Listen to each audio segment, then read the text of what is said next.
Hi. Well, I'm taking a shot, another shot at a live video. I'm getting a little more comfortable with it, although I have to admit to just a wee bit of discomfort in putting out my open letter to mind and wondering how it would be received. Um, it would have been better to do that one live, I know, but it was so risque and daring. I just felt I needed to do it that way. Maybe later I'll get braver. But you know, what I sense now, um, sure, there's plenty of discomfort in people as they heard it. I suppose some of them turned it off pretty much right away. But there's a certain comfort level at just speaking so directly to the mind. Mind likes things to be plain and clear and understandable. And I think that open letter does that. It just lays out the case of why mind is in the way and how it is behind a lot of the mess that it keeps trying to get in there and fix.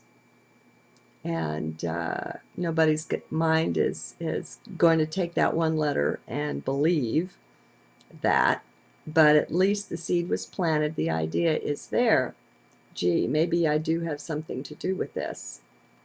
And so everybody's mind's taking another look at that, if not consciously. And you don't need to pay attention to your mind consciously, folks. It does its best work when you leave it alone.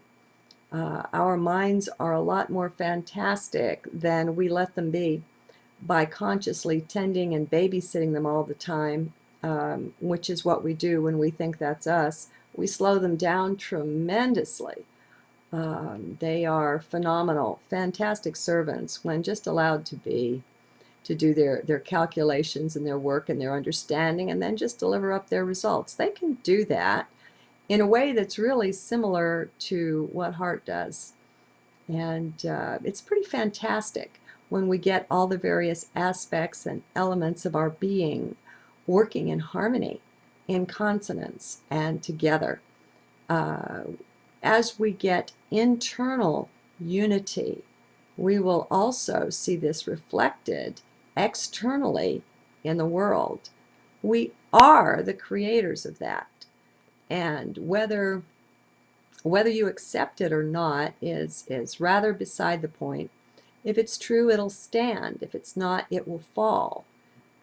Truth is so powerful that it really doesn't need any defense. It is its own defense.